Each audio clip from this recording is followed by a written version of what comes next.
Welcome to Behavioral Health Today, a podcast brought to you by the Triad Network. This podcast is designed to share trending topics occurring within the world and our communities and bring them a behavioral and mental health perspective. Welcome to Behavioral Health Today. I'm your host, Dr. Erin Elmore. My guest today is Dr. Sullivan. Sean is a licensed psychologist and founder of OnePerfect, which is an on-demand wellness platform that delivers personalized mindset shifting experiences called Shifts. Dr. Sullivan began his formal psychology education at Harvard University. He interned at the Center for Mindfulness and Science at the University of Massachusetts Medical School prior to completing a psychology residency at the University of Texas Health Sciences Center, and did his postdoctoral training based at the University of California, San Francisco. Dr. Sullivan's clinical research focuses on applying psychology to improve mental health, particularly by teaching anyone how to shift their state of mind on demand. As a psychotherapist for over 20 years, he has written popular psychology books and articles and created digital mental health, wellness, and peak performance psychology courses, apps, tools, and a psychology stage show. He also directed psychology and developed VR-based treatments at a virtual reality for psychology startup in Palo Alto, California. Currently based in Muir Beach, Sean teaches how to shift towards a better state of mind in under 10 minutes at any time. We're excited to have Sean with us to talk about OnePerfect Shift and their program that helps users shift their mind to a better place. Sean, welcome. Your qualifications are very impressive. I'm very excited to have you here to learn more about your program. Thank you, Erin. It's so great to be here. Yep, that bio is way too long. We're going to have to fix that. I hope that wasn't too painful for people to listen to. No, it's impressive. I'm like, what do you not know? Where did you not go to school? Yeah. Well, no, I'm 51 years old, so I guess I have had time to do a few things. Fair enough. Fair enough. Yes. Well, tell us a little bit about your OnePerfect app and what inspired you to end up here. All right. Awesome. So it's the OnePerfect Shift app, and I'm a clinical psychologist now, so I've been doing that for a long time, and I've been focused on how to apply technology to psychology throughout my research and my career, and then also in treating patients in therapy. And one thing that I noticed was that people will come into a therapy session. This is sort of universally. Every time this happens, people come in, they're struggling with whatever it is they're coming in with today, which may or may not be related to their diagnosis or the treatment plan. So the first 5 minutes, you're really just coming into presence together, coming into the session together and coping with what's going on at that moment. And what I found was every time over the course of those years, that those 5 minutes would produce a connected, state of mind between us. The person would feel present, I would feel present. They might be laughing, we would be having a good time usually by then.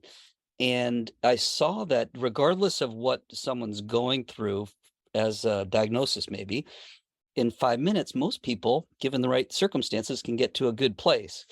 And so that was really the seed, I think, of insight, and also shifting in my own life and all of that stuff. I mean, so there are many ways that I came to develop shifting, but I think that's the most powerful one, is that insight that we're all capable of making the shift. And so what we did was produce a product on that concept of how do we develop a product that can help people shift when they need to, that's purely digital maybe.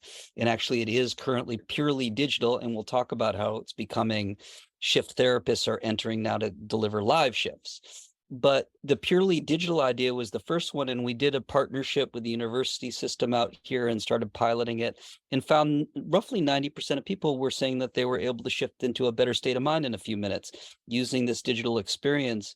And I was really surprised. As a therapist, you think we have hour-long sessions roughly, you do a bunch of them, over time you're feeling better. So it was a surprise to see that people were reporting that. And that led to our first sale with that university, and then to selling that product to other places and continuing to improve it. So I could probably share a few stories about inspiration, but that's on the clinical side what happened. I saw this as a very foundational skill for your mental health. If you can learn to shift your state of mind, and what you do in the app, you come in, you say, I'm lonely, I'm frustrated, I'm sad, I'm angry, I'm unmotivated, I can't sleep. And within 5 to 10 minutes, the idea is that you're shifting closer to where you want to be.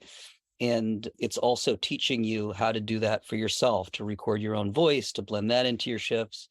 So stop me, Aaron. I'll just keep going. No, no, that was great. That was a good explanation. And it's interesting because, yes, as a trained clinical psychologist, I'm thinking, well, we were trained that you need presence. You need a human being to ground you, to anchor you, to feel your feelings, to shift your mood most of the time. Not that other things can't, of course, music, nature, we know this. So it's Yeah. really fascinating to be able to find a product, a digital product that does that effectively. And to have, I think you said 90% of people were reporting this We worked for were them. That's amazing. we were 89% by the time we had to turn in the most recent numbers. And I think, but that includes all the learning. And so I think it's almost universal that people can do this. And I totally agree with you. What you said resonates with me. As a psychologist, I was surprised we're trained a little bit differently in a way, but this is not about necessarily healing mental illness. This is Mhm. about getting to a place where you can cope with that next step of your day better. So it's definitely a different thing. But on the other hand, it's a really, I think, hopeful thing that we're able to learn that. Yeah, and I love the term shift because that's the perfect word for it, right? Because it's, as you were explaining, it's not, a change in your case conceptualization about life or healing your inner child. It's that shift. And I know what you're talking about, having sat with clients where you feel the energy in the room shift, or their mood shifts and their countenance lightens. And of course, we even feel it ourselves too if we are having a hard day and then we turn it around. It is a shift. That's a perfect word for it. Oh, So I like thank you. that. And that Hmm. was you're hitting on one of the, I think, important things that we figured out along the way was how to talk about it. A Hmm. lot of this, even shifting, including as a concept, is about having the language that's appropriate for yourself, basically. And so using the right words to introduce it, I think, is even really important. When we do shifts together, we'll often use that word as part of the title of the shift, or shift loneliness, for example. And then you're going to set an intention to shift yourself into a better state of mind. So it gets very clear what you're trying to do. I appreciate you pointing that out. I think getting better at this in a lot of ways is improving your facility with language that works for you. Mm, that's interesting too. Yeah. Well, how does it work? So, how to tell us practically, what does this look like? How does it actually happen? How does a shift happen through your Yeah. program? Well, sort of we can go through the sort of structure of one and maybe play with one ourselves right Okay. now if you'd like. But on the very practical side, there are two ways basically that people enter this. If you go to oneperfectshift.com, you subscribe and you start getting free weekly shifts by email. They're delivered text in your email inbox, and you can click on it and listen, or you can click and open an app. And if that's the other way, is download and subscribe to the One Perfect Shift app, and that's how you get shifts. And once you have those, either of those, then you can choose based on how you're feeling right now which shift you would want. In the app, it's hyper personalized. I mentioned you can record your voice, you can blend those into your shifts, and so there's a lot happening. You can connect to others, and hopefully we'll talk about a little bit later. You can choose eventually, as we're recruiting for now, a live person to shift you. Hmm. But in terms of practically how does a shift work? Let's say you came into the app and you maybe just wanted to come into presence. A big use case for us between universities, communities, and say enterprise or employers. The employer side, it's I'm doing meeting after meeting. I'm running from one thing to the next. I'm stressed and I want to have 5 minutes to get me even just centered to go to my next thing. Centered and maybe motivated. So those two. So if we were going to talk about that one, I usually like to introduce all this stuff by letting people know that I have come to think of learning to shift your state of mind as the most important skill you can learn, because it underlies your capacity for mental health and your ability maybe to teach others how to do it, to shift others. So usually what we'll do to start is say, let's take a long deep breath together. And you would have, absorbed that intention. We're shifting into presence is the idea on this one. And I love to talk about at the very beginning that noticing after we'll do one more together, but after you take a long deep breath, just try to really notice any, I call it a shift, but any change in your inner experience that which we'll think of as a mini shift. So let's take one more super long deep breath together and just notice if anything changed from your current state to after your long deep breath. and just notice. And I do that because I, having done this a bunch of time, have noticed that every time now, that's almost a mantra. Take a long, deep breath, produces a mini shift, a slight shift down into a state of mind that's closer to where you want to be, a little bit more relaxed. And now let's set an intention together. Let's shift into a deeper state of presence over the next few minutes. And the way that I love to sort of kick it off is to say, just listen to life, listen to your environment with 100% of your attention. So a lot of times we're doing something with part of our attention, 10% is seeping off somewhere. I love that analogy on your browser. You have like 100 browser windows. So those are all spreading out your attention in different places. So what we're saying here is listen with 100% of your attention. So you're hearing all those things that you typically don't hear, you might not otherwise hear. And so why don't we do that? How's 15 seconds of silence to do that? Mhm. Another deep breath, and let's just listen. And you may get distracted, and that's okay. Just reset that intention to be 100% present by listening to life. And meantime, again, notice any shift occurring inside you. Okay, perfect. And I remind on that one because the core skill here is actually noticing. The core skill is listening, like we just did, listening to life with 100% of your attention. You can direct your attention where you want to in any moment. That is presence ultimately. That's going to get you into a flow state.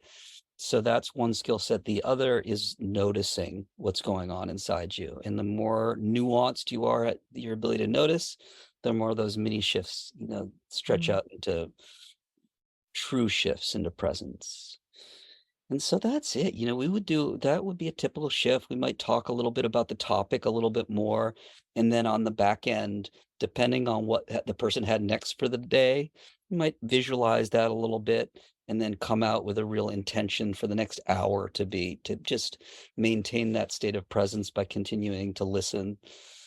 What I often will do is shift that listening from just listening with our ears to listening with our body, listening with every one of your senses you can rotate around to. And as you do that, I think you get better at finding what's that portal to presence, I like to call it, that brings you personally most into this state of now.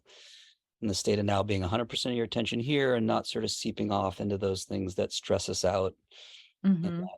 raise anxiety and have negative health consequences. Absolutely. Thanks for leading us through that. I noticed the first breath, I was more aware of tension in my body, right? You go from thing to thing to thing. And sometimes I live in my head too much. And so I was like, oh, my shoulders are a little tight. Let me relax and get comfy. And then, the next breath, I was getting more relaxed. And then I noticed things about my office I'd never noticed before, like the birds outside or a car driving by. So it is interesting how your mind can just block so much out and stay so busy. And so I could see how powerful this would be to even just 5 minutes incorporate into your day. How do you distinguish this shift activity from mindfulness, or would you say it's similar? Because I've done mindfulness activities that seem very similar. So I'm wondering if you see an overlap Yeah. or if you would distinguish it at all. Yes, 100%. So I did an internship at the Mindfulness-Based Stress Reduction Center during Mhm. grad school and learned all about mindfulness-based stress reduction, which incorporates mindfulness into a therapy treatment, a protocol. So that might be something that helps people with depression or anxiety. It basically is reducing stress. And if you can do that, no matter what psychopathology you might be dealing with, you're improving the situation. I learned so much from that. It's a beautiful process. Mindfulness has as its foundation observing the current content flowing through your world.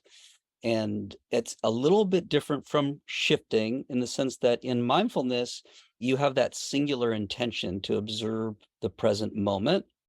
In shifting, you've set a different intention, which is to move from your current state to a chosen state.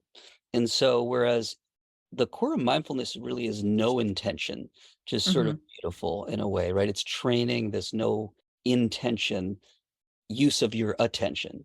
With shifting, it's taking your attention and pointing it towards a particular intention. And so it can be used, I think, in a little bit of a different way.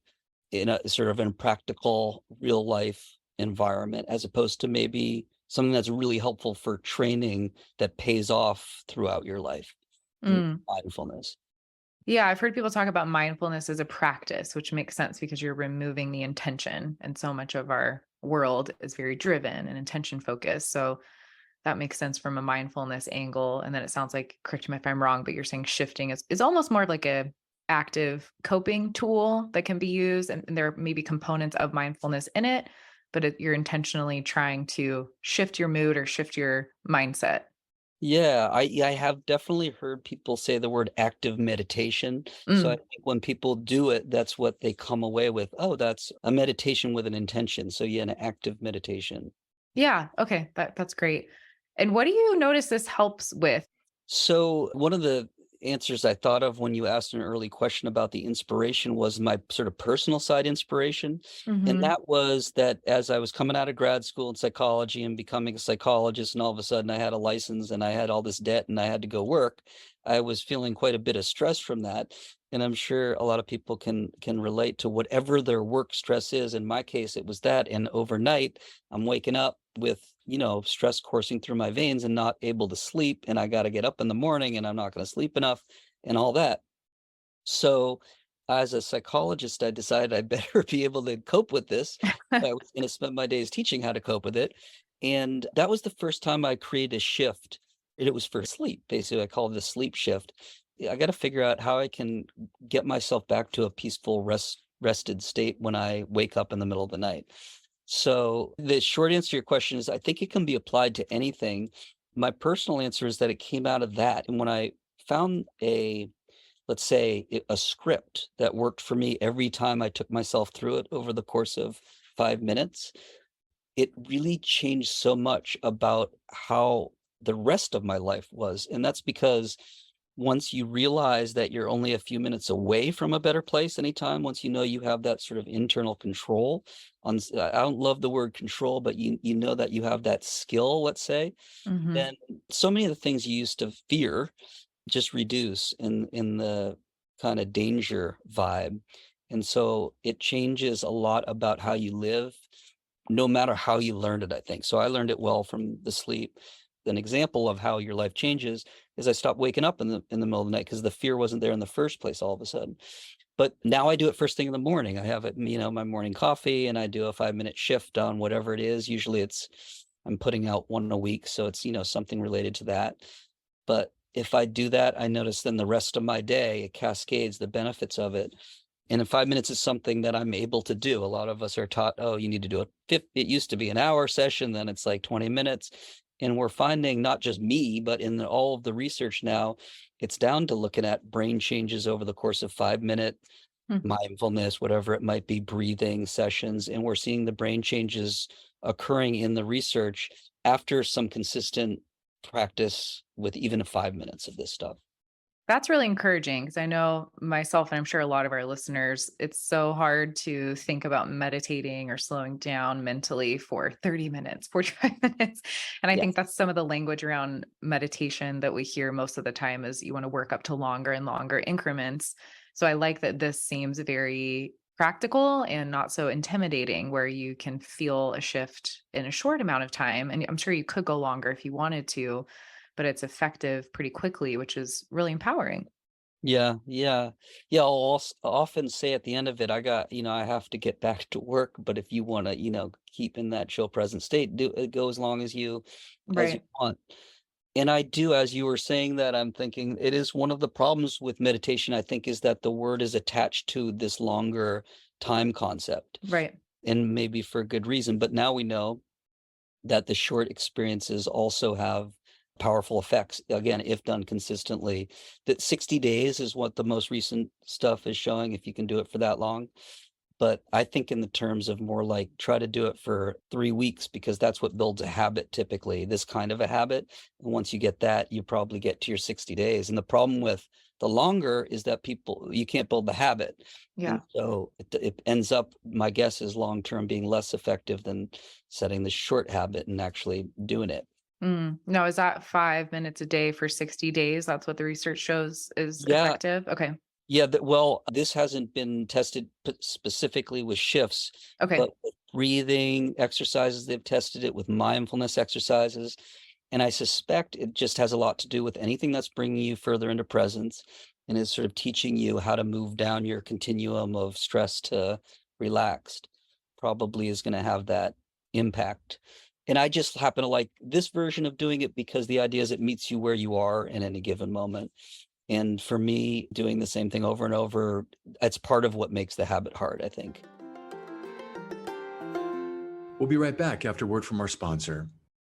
Most of us spend more time at work than anywhere else doing anything else. So why not spend that time in a job you love? Introducing Triad's Jobs Marketplace, the only job site dedicated specifically to behavioral and mental health professionals. Featuring more than 1,000 open jobs from dozens of behavioral and mental health employers, and searchable by location, professional field, employment type, specialization, and more. Jobs Marketplace helps you find your next career opportunity. Full-time, part-time, or gig time, make the most of your time. To access Jobs Marketplace, register for your free professional account at hellotriad.com/BHT. That's hellotriad.com/BHT, and then click to Jobs Marketplace.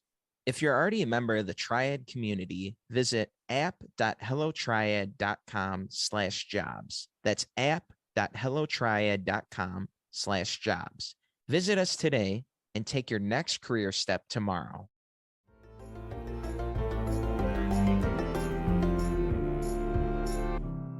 Definitely. Yeah, I liked what you were saying earlier too about it creates a sense of agency is kind of the word you were looking for, or that's what the word I was Agency, thinking of at yeah, least. yeah, It is control, but it's not like you're hyper controlling everything. agency, yeah. Yeah, because I relate a little bit to your sleeping example, or I can think of it in other examples for other situations, like maybe chronic pain, or just that if you're stuck in fight or flight, to be able to know and be comforted by, okay, I have a tool that I can use here that's usually pretty reliable. That takes out so much of that extra layer of anxiety of how am I going to calm down from this? And when is it going to stop? And when am I going to go back to sleep? Or when am I going to get out of pain? And so I do think that that's an important key. If it works for people to know it will work and you can rely on it and it's very easily accessible. Actually, I think you're right on, Aaron. I suspect because we approach this from the beginning, sort of from a wellness perspective, as opposed to like a mental health treatment perspective, which Hmm. I think we're heading towards as we see the success. So we're dealing with the issues that tend to be that I'm lonely or I'm unmotivated, that kind of stuff. But I think your use case that you just mentioned is so powerful, partly because if you know you have any tool, right, it's already shifting your attention to that. Yes. It's doing its job by being there. And that's not unlike a therapist, right? And maybe you end up being on someone's shoulder as a voice that can help them calm when you're not there. But besides the fact that it should work very effectively for you once you hit play, I think just the fact of knowing, oh, I do have a solution for this that's worked for me Mhm, can be mhm. Yeah, powerful. I could see it working in a lot of contexts too. Like we're talking about maybe a individual context here, but I could see clinically because I would do some of those activities with clients who were really dysregulated when they would come into sessions for whatever reason or another. So if that was already part of the practice, you could spend less time regulating them and then spend more time with the treatment or delving deeper into what is making them upset. Yeah. So I could see this being effective and maybe even in a group setting if you do it as a group together. Yeah, it's really a good tool. Oh, yeah, that's great to hear. Yeah, I've often thought of it as here's something in your psychology office that can be done in the waiting room. So you Mm, come in and you're in that state already. And oftentimes, we went through it sort of quickly, but we'll have, particularly if it's a shift that's related to a mental health issue, we'll take, another minute, 30 seconds or whatever, and just say, let's sit with whatever's coming up around that particular issue so that you engage with it a little bit, then you let it go again, do that practice. So I'm sure you have the experience like I have in therapy where people forget what they, wanted to say today and that kind of thing. So I think it can help to get everyone's thoughts organized just before the yeah. session. I also think it's kind of maybe a random population, but it just popped in my mind. But I feel like young parents of young kids would really appreciate this too, because I don't know if it's true. It popped up on my Instagram feed, but apparently there's some pseudo research out there. Maybe it's real that said the cortisol level of stay-at-home parents is so high because you're constantly interrupted. You can't finish anything. You're containing a little tiny person's emotions all day and having to contain your own, So I feel like this could be effective in that type of environment too, where you just need to recenter, let it go, and you don't have 30 minutes to sit there. You have to monitor for safety 24/7.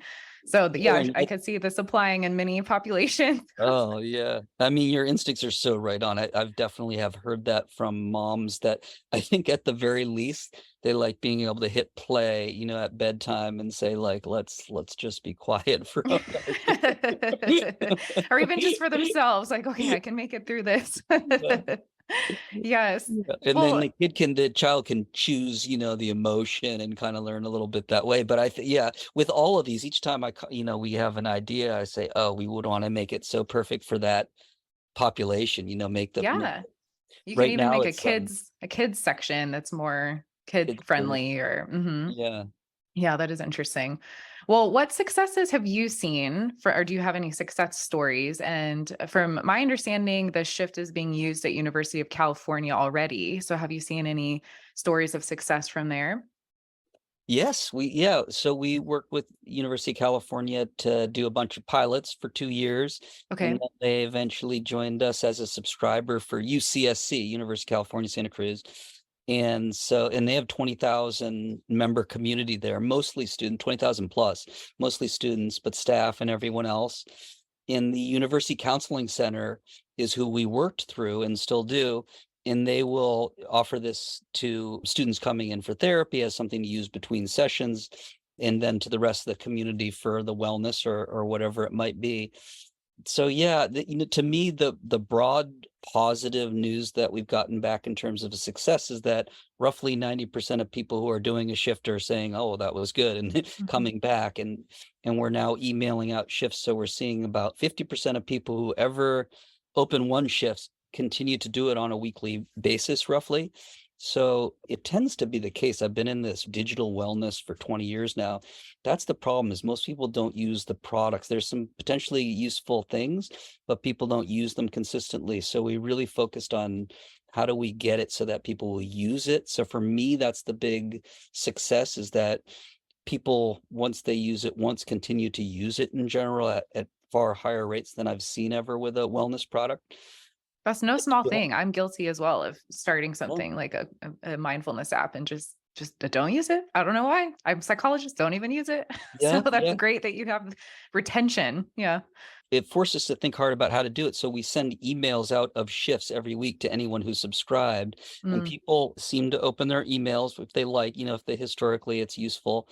And so that seems to be the lowest barrier version of how to do it. And then people come more in when they need it. So I was excited by that too, to see engagement. Yeah, and you said that you're working on having the option to speak with a real life person. Can you speak a little bit more about that? Yeah, well, actually, you reminded me again of your earlier question that I wanted to touch on a little more. So we know that in psychology research over the last 40, 50 years, that the number one variable for change in psychotherapy research is the relationship with the therapist Mhm. as reported by the patient or client, right? So it's always been, and that's why I think both you and I and most psychologists are surprised to hear, oh, you can shift pretty quickly, because we think of that relationship as the whole thing. Well, we know it's important and we know it amplifies anything. So we're now bringing in shift therapists. So if you come into the app, the OnePerfect Shift app, for example, and you tap on Lonely, then you'll get in a couple other, within 3 taps, you're ready to go. And it'll say, do you want a live shift or do you want digital shifts, which is what we do right now. We're adding this live shift component and calling it shift therapy. And we're training shift therapists who do not have to have a clinical background, by the way. This is a peer-to-peer network. Okay. There's been a lot of research showing how peer-to-peer is very helpful for psychology and wellness issues that are sort of subclinical. So if it's not a Mm. serious depression, there's a lot of value in having just anyone who's been trained to walk you through a couple good strategies. So we are now recruiting shift therapists and training them to be able to shift other people who come into the app. And because we've been doing it for 4 years, we have the scripts that we can supply to the shift therapists. So what we're really looking for is people who are able to connect quickly with someone, have empathy, and then basically feel confident with shifting so they could guide someone through a live shift. And my guess is that that's going to have a powerful impact on a lot of these categories we were talking about: loneliness, Mm-hmm. motivation, just generally getting connected. I can imagine you and I know each other a little bit now. If I saw you on the app as a shift therapist, before I even click, I'm excited to see you, right? And I think that's Mm. part of what works in therapy is there's a bond, there's a relationship through which a lot of good things happen. So we're going to be testing out whether 5 to 10 minute live sessions outperform non-live sessions. Now, this opens up so many other questions in my mind. Yeah. One, yes, do you think that it would be connecting with the same consistent therapist that would be effective? Or do you expect that having a person, regardless of if it's a different person each time, would still be effective or interesting for the users? It's all TDB in my mind. Okay. Like I said, I've been surprised by some of the results so far. I seem to get that question about, can you get the same person next time? Like that would be important to people. So I Yeah. feel like maybe, that's a trend that I'm hearing. To me, I'm envisioning it like there's some things I love about this sentence and some things I don't, but Uber for mental health, where you could see the star ratings, like this I guy's like great that. at motivation, this person's great at sadness, and maybe that would help guide you to someone who would be relevant for you. And yeah, I would think if you really like a certain person, the trick is, are they there the next time, are they available I the next? know. And that was my next question is, I Yeah. mean, who's doing like the 2 a.m. shift? Are you having this 24/7 which might open you up Well, to crises? So then are these people going to be crisis trained? These are just yes, where my mind's going. perfect. These are, proof that you're a mental health professional. I know. So the first part of it is, I think the way that it scales and grows is that people will be scheduling their shift Okay. time initially, right? So you're And an that could employee. work, right? Like Tuesdays are my busy day. I want to talk to someone in my lunch break. I could see that being very effective.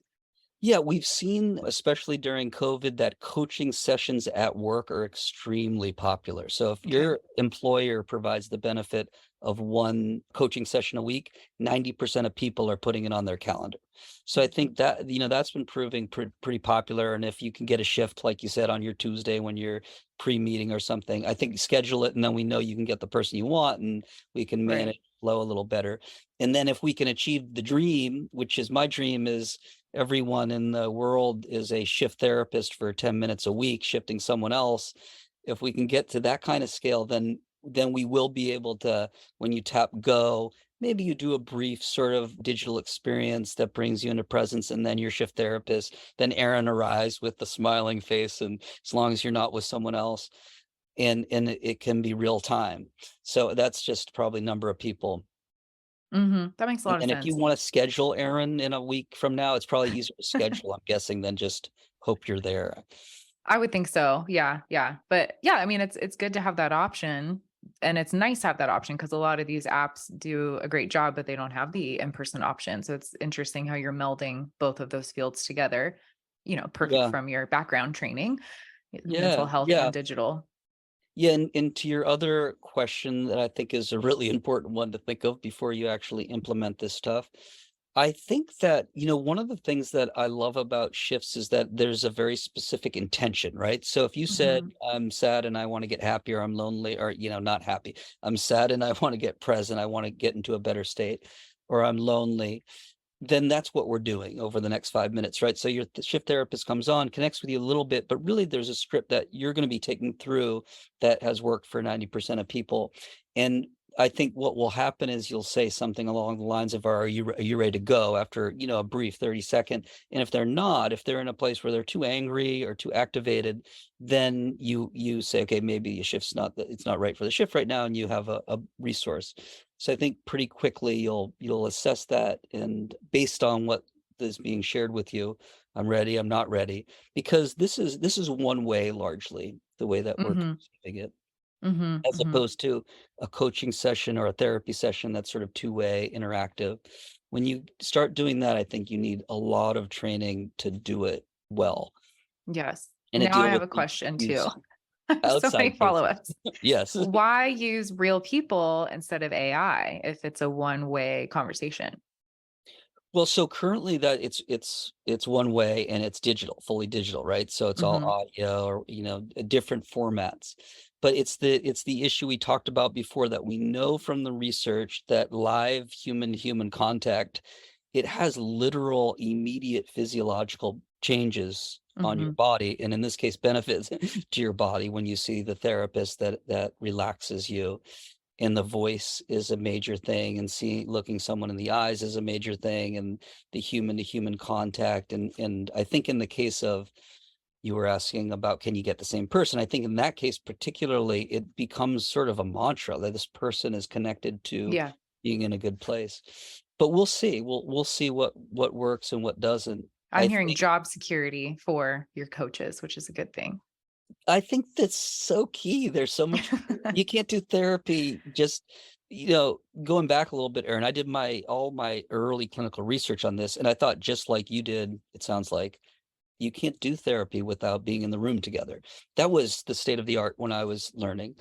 And then it turns out, you do the telephone therapy research and it's looking pretty good, and all of these other forms are looking pretty good.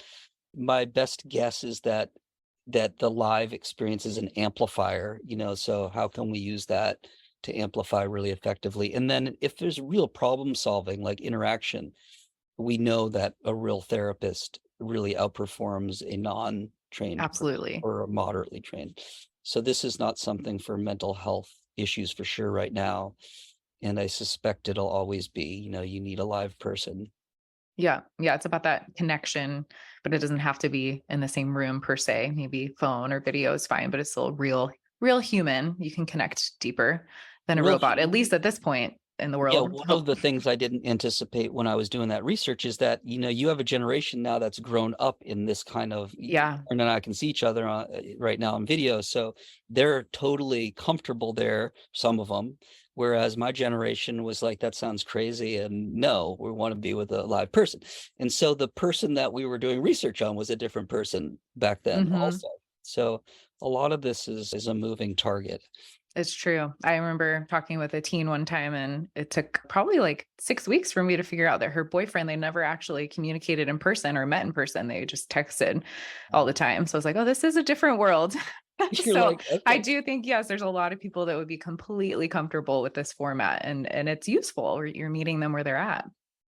Yeah, yeah. Yeah. Right, those so you add that to your list of questions that you didn't realize you would have to ask as a therapist, right? I know. Have you met your boyfriend? I have had that same one, yeah. That is funny. Well, we're kind of talking about things you want to develop still with Shift. Yeah. Do you refer to it mostly as Shift or OnePerfect Shift? What's the shortened version Well, for your program? what I am talking about now is shift therapy, is sort Shift of it all therapy. falls under the rubrics of that, but we're launching the shift therapist recruiting. So it's not shift therapy yet. Okay. So right now it's if you go to One Perfect Shift or oneperfectshift.com, that's the brand. But I think shifting is probably the way to talk about it. I think this is in terms of a skill that we could all get better at. Maybe Hmm. that's a good way to talk about it. I like that. Yeah, it's a good terminology. So, what would you see as some future steps for shifting, besides obviously bringing on some therapist coach type figures, maybe for businesses? How do you see insurance playing into this? Where do you see the future for Yeah. this going? Well, so I had talked a little bit about the university settings. We're there and we're growing that one now to other universities. I think it's a really cool idea to have, say, a junior, they have these peer education groups in university. And so there are folks that are trained for that. Often like people that end up becoming therapists go through Mhm. this track of volunteering during college. So in that case, I love the idea of your junior at college being there to connect with your freshman who's lonely. And I think they could be so helpful because they know the context. What really excites me, though, in the sort of enterprise or just companies in general that are will be selling this product. We are selling this product through insurance brokers. Is that the use case that I talked about? Work life is tough, and just having a way that can help you a little bit during the course of your day. So the big change there is that it used to be, we sell through insurance brokers who sell insurance, but they also sell these wellness benefits. Hmm. And over the last year, 50% of new wellness benefits that are being paid for are in the mental health and wellness category. And so what you're seeing is that companies are now feeling and acting on the reality that they are somewhat responsible for the wellness and mental health of their population. Whereas it used to be, yeah, they would cover insurance, but they would move you out. And now they're bringing more under the hood of the company so that these are just benefits that are offered as part of your compensation package. That will help mainstream it, when that becomes normal.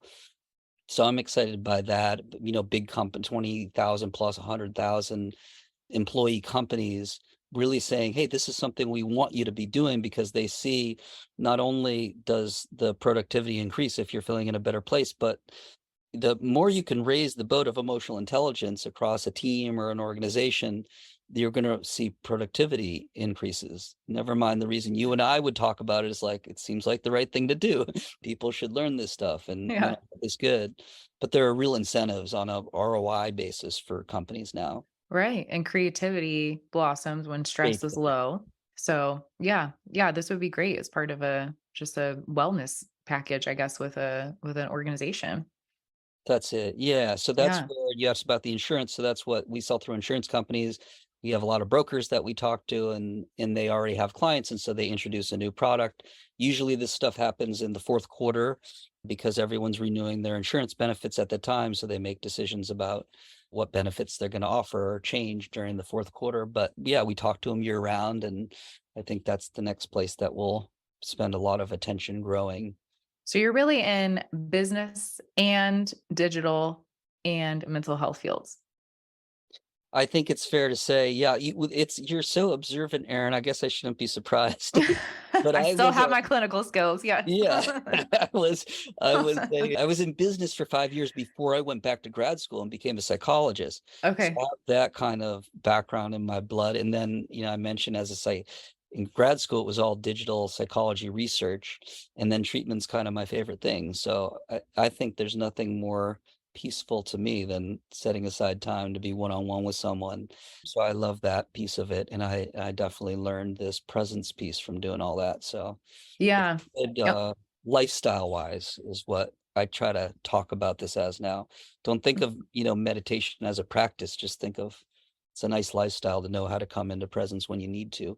Absolutely. Yes. Yeah. And we actually have an upcoming show about the future of the workforce. And a lot of what you're mentioning reminds me of that conversation because it fits right in where companies are looking for ways to support mental health and productivity and kind of consider that as part of their role for their employees, where in the past, as you were mentioning, that wasn't really a consideration. So yeah, this just fits in nicely with the up and coming needs and trends. So I hope it really just takes off for you. Thanks so much, Aaron. This has been Yeah. great chatting a little bit. We should talk again sometime. Yeah, it's been really interesting to hear. And I keep meaning to ask, is this right now a subscription model? Like for our listeners who are interested, is it free? Do they pay a subscription like you would some other meditation apps? What's the Yeah, format? yeah. Actually, so I was talking about we sell to companies, organizations, but you can also do it just as an individual. Same app, go to oneperfectshift.com. That is not free. If you want to do a free, you subscribe at oneperfectshift.com and you'll start to get free shifts. If you decide you want to get into the app, that's like $13 a month or something like Okay, that. that's Uh, reasonable. yeah, yeah. I used to think of it as, if we can get the cost of this under one session of therapy or something for the year and give the whole year, then that was music to the ears of clinicians, who might want to recommend it to their patients and things like that. So Absolutely. when Yeah. we add live people, I'm guessing that'll change, but we haven't figured out all the numbers on that yet. Right. And I'm sure there's plenty of people listening who might be interested in joining that as a job because it seems like you know, not a huge amount of time, just 10 minutes here, 10 minutes there, but very much overlapping with the mental health field. So people who are coaches or mentors, I think would be drawn to that. Yes, we're starting to get that reach out, and I agree. And what I like to say about it is another surprise, which is that the people who learn to shift others are getting more out of it than the people who I shift. bet. Yeah, because it's like helping someone. We know this from our profession, but you feel so good. And also it's evidence. I mean, you have to shift yourself to shift someone else. So you're Mhm. getting the benefit anyways. And then, yeah, you're continuing your habit. So there's all sorts of benefits to doing it. That's why I say if everyone did it 10 minutes a week, I think with 95% of mental health issues would be, let's say, reduced. I bet. I mean, you sold me. I'm going to be more mindful now of, transitioning in between stressful events and recentering. So, okay. So the website you mentioned, oneperfectshift.com. And then Yes. are there any other resources for people who are interested in this and or resources to learn more about your work? I think that's the best place to start. Just subscribe there and you should get exposed to stuff. For an organization, if you go to oneperfect.com, that's where you can get your free trial for Okay. multiple people. But for individuals, oneperfectshift.com. Good. Good. Well, this has been really interesting. I feel like we could probably keep talking, but we do need to wrap up. Is there anything that you want to leave our listeners with? Any final words? How about let's just take a long, deep breath. Come into the present moment. Notice how that shifts how you feel a little bit. And set that intention to bring that into the rest of your day. Beautiful. Well, Sean, thank you so much for taking the time to be here today. This has been a really interesting conversation. I want to thank our listeners too for taking the time to join us. And just a reminder that the resources for this episode and an archive of all of our other episodes can be found on our webpage at triadhq.com/BHT. And we really look forward to having you back with us next time on Behavioral Health Today. Welcome to Behavioral Health Today, a podcast brought to you by the Triad Network. This podcast is designed to share trending topics occurring within the world and our communities and bring them a behavioral and mental health perspective.